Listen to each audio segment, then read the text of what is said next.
Hey everyone, adjusting Dobinson's front suspension. Might sound easy, but not necessarily. Going to try and keep the video short and sweet. I can't guarantee you this will work. This might work when they're new, but once things get older and they get mud and corrosion on the threads, might not work. So the first thing you want to start off by doing is heaps of Inox MX3 spray or the like to get it all hopefully loosened up. The hardest thing about turning these purple rings is going to be the fact that there is spring pressure pushing down, loading up those threads. People do damage these threads. You won't get that covered under warranty. That's you. So ideally what you're meant to do is take the whole strut out, put it on the branding on the spring compressor and adjust it and set it up correctly. Now, what we're doing though, because we can do this successfully normally, and it's a bit of a guinea pig thing, I believe we can still do it. And we don't do it often, which is why I'm doing a video to show you so you can do it yourself or book it in at our suspension specialist workshop partner in Sunshine who can do it for you. But this might work, they might need to remove the strut. So the cost is unknown. But what you want to do is before you raise the vehicle, loosen off the top nut sort of to the end of the thread like that. Don't take it all the way off. So not the side ones, this time it's the middle one. Don't take it all the way off, did I mention that? The weight of the vehicle is keeping the spring compressed. By backing that off, when you raise the vehicle, it will take a bit more spring pressure off here. I'm not saying there's no spring pressure there, but there'll be less. Now, these threads normally, and a lot of people have done this, and a lot of people give me feedback, hey, yeah, I did your trick and it worked, right? First, you've got to undo that locking ring. So in this case, we've taken the whole sway bar off, bash plate, sway bar. You've got to get all that stuff out of the way because you need access here, and that's why you keep the spanners. Don't lose them because you might want to adjust it one day. And this is, believe it or not, this is to go lower, not higher, right? Because it's a little bit high. It's not too bad, but I agree that it's a little bit too high. So customer wanted to drop it an inch. I said, well, how about we drop it 5 mil at the seat? Because you've got to remember, double happens at the wheel because see the pivot point? That's your hinge point there. Halfway out is where the spring is, and the wheel is half again, you know what I mean? So whatever you do here is going to be double at the front of the vehicle. If I said, you want to drop it at an inch, 25 mil, that means I've got to drop the seat 12.5 mil. If I drop that 12.5 mil, it's going to drop down all the weight of the vehicle, like, you know, it's all this weight and whatever, this sort of thing. It's all going to transfer onto the front and it's going to be even lower than we wanted. So what we want to do, because we don't want it, it's nice and high at the back as well. So we don't want it too low at the front and high at the back because people don't like that as well. So I said, let's drop this 5 millimeters, which will drop at about 10 mil, more or less. Draw a circle around it because you never know. As I said, the weight transfers. So it's going to be a matter of trying to turn this bottom locking ring to get that unlocked first. And this is one of the standard Dobinson spanners that comes with it. And this is the way to tighten it up. So spin it around the other way. Let me think. Yeah, that's tightening. That's it. Go that way. We just get practicing getting in position to see if it's going to hold. Don't worry. We know which way to turn it. Well, there's 3 of us here. You can figure out between 3 of us. Careful of your knuckles and all that. He's got a fair bit of a steel bar going on here, and the big muscles there.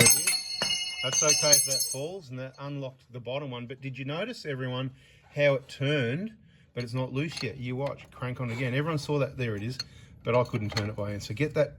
So what we're going to do now is basically measure approximately a 5 mil gap, and or we've already taken other measurements. So use your small steel ruler, like so. And you measured it before, didn't you? Yeah. Point to point, so you know where it's got to be. Yep. To get 5 mil out of it. So it obviously needs more. Can you turn it by hand now or not? Try with the gloves. And get your hands in there. They won't be able to identify you because oh, first time hands on camera, mate. Don't say anything because I could pick your voice as well, like me. Yeah, look, it just seems to be very slow to move down, doesn't it? But it's going. Lots of turning. That's only 4 mil so far. I reckon. Keep going. We know. Another 1 mil. You're the one that said stop. Okay, the springs that are in here, these are 314s. So I need to be 46. See how it's all dry and sand in between there? That's what can make them difficult. Turn. Half turn or something. And this is just to give us a rough idea. This is just the locking nut anyway. Yep. Lock it in. All right, lock it in. We're not locking anything in. You need to spin the next one down. Let's see if that happens, because this one has actually got the spring pressure on it. So this is a demonstration. These have been in a couple of years or so. Can't remember how long it's been. Yeah, there's the hole. Can't find the slot. No, there's another one. They need more. There you go. Better get out of your way then. Yeah, I reckon this will turn, but it's going to have resistance on it. There it is. So it's quite a bit of work. We're going to be going like this,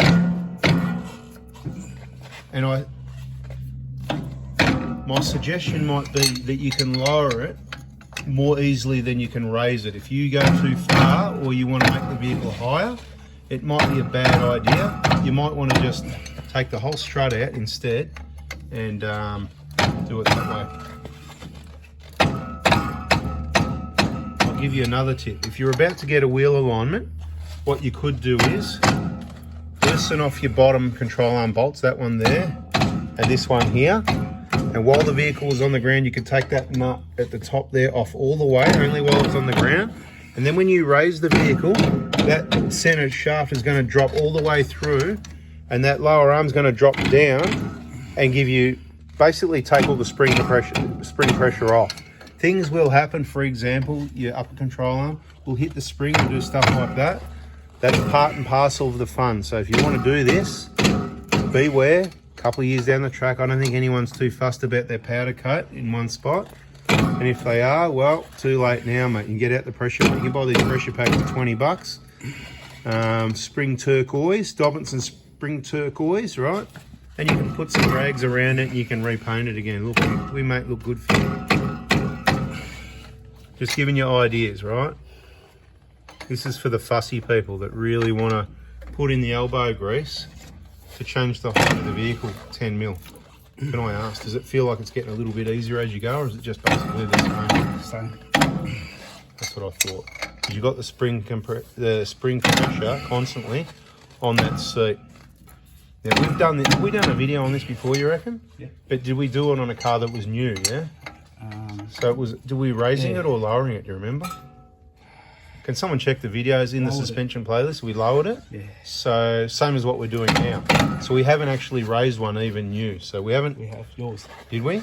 Oh, we did my car, because my car's the guinea pig. And did that work pretty well, didn't it? I don't remember any. Been spinning already. Oh, the bottom one's spinning a bit, so we can double check it. Yeah, from the vibration. Still got a fair way to go though, I think. You're going to get some wear and tear marks on here as well. It's all part and parcel of the job of making adjustments. There's a saying called good from far, but far from good. Okay. Nobody's down here going, oh my, your beautiful car, oh my goodness, you've got a scratch on your spring, or you've got a scratch on. It's just a few years old now. It's not hurting the way it works. It's getting you satisfied for the height of the vehicle. As I was saying before, if you do loosen these off though, the lower control arms, mark them to put them back where they were before, and take the vehicle for a wheel alignment to be sure. It's getting a bit easier now, isn't it? I can see. Little bit. Feels the same. Little bit. That's just because you're getting weaker though. That's it. I'm starting to sweat. You know when you're pumping the iron and you go, oh no, you're pouring the fuel. When you're holding the 20 litre jerry can, it's so heavy, and you get towards the end, it still feels just as heavy, even though it's nearly empty. Because yeah, you know. Anyway, you get the drift, people. Get the height right. Make sure when you got to lock these together, you've really got to crank this bottom one up onto the top one really tight, because of the spring pressure pushing down on this one. It kind of locks it anyway, and if it just touches, it's hard to explain. When you lock them together, then when you take the spring pressure off, they might not be locked because the way the spring's pushing that, we'll call it the purple nut, in the thread. And we've had vehicles where the suspension's been fitted elsewhere. Haven't we, Captain Suspension? Yes. We've had cars come in with, and these rings are down there somewhere, right? So just beware of the, tightening it up, lock it in. And then obviously put it back together, drop it on the ground, and you'll find out truth of the matter. Now, this one, how do I know it was too high? Just looking at it, I went, That one's a bit high. I didn't mind it, looked good. People love a high car, looks good. But if you want a vehicle that's safer, lower is better. If you want a vehicle that's capable off-road, like my Hilux, it's lower than this. Lower is better. You need a bit of clearance, but you need articulation also.